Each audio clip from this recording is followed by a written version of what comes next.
പാകിസ്ഥാൻ്റെ 80ാം വാർഷികം UN സഭയ്ക്കുള്ളിൽ വെച്ച് സമ്മേളന വേദിക്കുള്ളിൽ വെച്ച് പാകിസ്ഥാൻ എന്തായാലും കഷ്ടകാലത്തിൻ്റെ മണിക്കൂറുകളാണ് സമ്മാനിച്ചത്. ഇന്ത്യയുടെ അംബാസഡർ, ഐക്യരാഷ്ട്രസഭയിലെ ഇന്ത്യയുടെ പ്രതിനിധി പാകിസ്ഥാൻ പ്രതിനിധി മുഖത്ത് നോക്കി പറഞ്ഞത് പാകിസ്ഥാൻ രാജ്യത്തിൻ്റെ കൊടുത്ത കൊട്ടായിരുന്നു. വലിച്ചുകീറി ഒട്ടിക്കുകയായിരുന്നു ഇന്ത്യയുടെ അംബാസഡർ പർവ്വതനേനി ഹരീഷ്. ലോക നാണയനിധിയിൽ നിന്നും സ്ഥിരമായി കടം വാങ്ങുന്ന രാജ്യമായാണ് പാകിസ്ഥാനെ ഇന്ത്യ അവിടെ ചിത്രീകരിച്ചത്. തെളിവുകളോടെയായിരുന്നു ഇന്ത്യൻ അംബാസഡറിൻ്റെ പാകിസ്ഥാനെതിരായ ആക്രമണവും. ശക്തമായ നിരന്തരാക്രമണമാണ് അങ്ങനെ ഇന്ത്യ അഴിച്ചുവിട്ടത്. അതിർത്തി കടന്നുള്ള ഭീകരത പ്രോത്സാഹിപ്പിക്കുന്ന പാകിസ്ഥാൻ്റെ ഓരോരോ അബദ്ധ ചോദ്യങ്ങൾക്കും ശക്തമായ മറുപടിയാണ് ഇന്ത്യൻ പ്രതിനിധി പർവ്വതനേനി ഹരീഷ് നൽകിയത്. പിന്നെ കാശ്മീരിലെ ഭീകരത, സിന്ധു നദീജല ഉടമ്പടി, ഇതിലൊക്കെ പാകിസ്ഥാൻ ഉയർത്തിക്കാട്ടുന്ന ചില വാദഗതികൾ അത് എത്രത്തോളം പൊള്ളത്തരമാണെന്ന് പൊളിച്ചടുക്കുകയും ചെയ്തു ഈ സമ്മേളനത്തിൽ വെച്ച് ഇന്ത്യയുടെ അംബാസഡർ.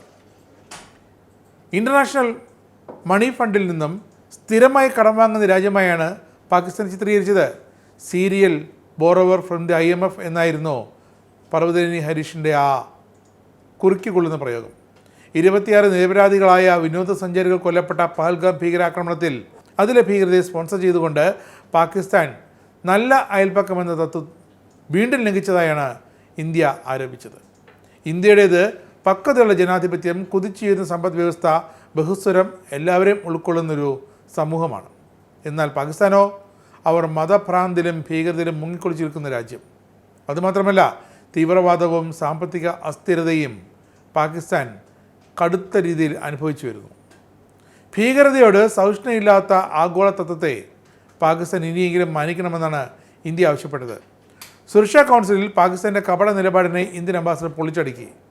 ഭീകര ആക്രമണത്തിന് ശേഷം സിന്ധു നദീജല കരാർ താൽക്കാലികമായി നിർത്തിവെച്ചതിനെ അപലപിച്ച പാക് ഉപപ്രധാനമന്ത്രി മുഹമ്മദ് ഇഷാർദാറിന് ചുട്ട മറുപടിയായി ജമ്മു കാശ്മീർ ഇന്ത്യയുടെ അവിഭാജ്യവും ഒരിക്കലും വിട്ടുകൊടുക്കാനാകാത്തതുമായ ഭാഗമാണെന്ന് വീണ്ടും ഇന്ത്യ UN സഭയിൽ വെച്ച് പ്രഖ്യാപിച്ചു. അതുമാത്രമല്ല, പാകിസ്ഥാൻ ഈ ഇന്ത്യയുടെ ഭാഗമായ ജമ്മു കാശ്മീരിൻ്റെ ചില ഭാഗങ്ങൾ നിയമവിരുദ്ധമായി കൈവശപ്പെടുത്തിയിരിക്കുകയാണെന്ന് ഇന്ത്യ വീണ്ടും ആവർത്തിച്ചു. ഈ ഒരു ദിവസത്തെ കുറിപ്പിൽ UN രേഖകളിൽ ഇന്ത്യയുടെ ഈ വാദഗതിയും ഉണ്ടാകും. ഇന്ത്യക്കെതിരെ ആക്രമണം നടത്തുന്ന 20-ലധികം ഭീകര സംഘടനകൾ UN ലിസ്റ്റ് ചെയ്ത ഇത്രയും സംഘടനകൾക്ക് വാരിക്കോരി സഹായം നൽകുന്ന പാകിസ്ഥാൻ്റെ നടപടി, അതിലൂടെ പാകിസ്ഥാൻ്റെ ആഗോള കുപ്രസിദ്ധി വീണ്ടും തെളിയുന്നതായാണ് ഇന്ത്യ വ്യക്തമാക്കിയത്. സിന്ധു നദീജല ഉടമ്പടിയെ ഇന്ത്യ മരവിപ്പിച്ചതോടെ ഏകപക്ഷീയമായി ഇന്ത്യ ചെയ്തത് 240 ദശലക്ഷം പാകിസ്ഥാനിലെ കുടിവെള്ളം മുട്ടിച്ചെന്നാണ് പാകിസ്ഥാൻ്റെ ആരോപണം.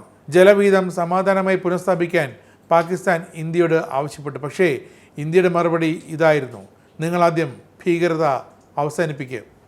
UN ലിസ്റ്റ് ചെയ്ത 20 അന്താരാഷ്ട്ര ഭീകര സംഘടനകളെ സ്പോൺസർ ചെയ്യുന്ന, അവരെ തീറ്റിപ്പോറ്റുന്ന നിലപാട് പാകിസ്ഥാൻ അവസാനിപ്പിക്കുക. കാശ്മീരിൽ നിന്നും ഇന്ത്യയിൽ നിന്നും പിടിച്ചെടുത്ത കാശ്മീരിലെ ഭാഗം തിരിച്ചു നൽകുക. കാശ്മീരിലെ ഭീകരവാദത്തെ പ്രോത്സാഹിപ്പിക്കാതിരിക്കുക, അതിനെ എതിർക്കുക. അങ്ങനെ ചെയ്താൽ ഇന്ത്യ വീണ്ടും പാകിസ്ഥാനെ നല്ലൊരു അയൽപ്പക്കമെന്ന വീണ്ടും തത്വത്തിലേക്ക് ആലോചിക്കുന്ന കാര്യം ചിന്തിക്കാമെന്നാണ് ഇന്ത്യൻ പ്രതിനിധി പർവ്വതനേനി ഹരീഷ് വീണ്ടും UN സഭയിൽ വ്യക്തമാക്കിയത്. ഇസ്രായേലിന്റെ 5 സൈനിക താവളങ്ങളിൽ കനത്ത നാശനഷ്ടം. മോദി വെളിപ്പെടുത്തുന്ന ഇന്ത്യയുടെ വികസനത്തിന്റെ മയക്കുമരുന്ന് വിൽപ്പനയ്ക്കെതിരെ ശക്തമായ നടപടിയെടുത്ത് ഷാർജ പോലീസ്. അമേരിക്കയിലെ സാധാരണ മനുഷ്യരോട് കൂടിയാണ് കോൺഗ്രസിനുള്ളിൽ പങ്കുവയ്ക്കാൻ ഓപ്പറേഷൻ സിന്ദൂറിൽ ഉപയോഗിച്ച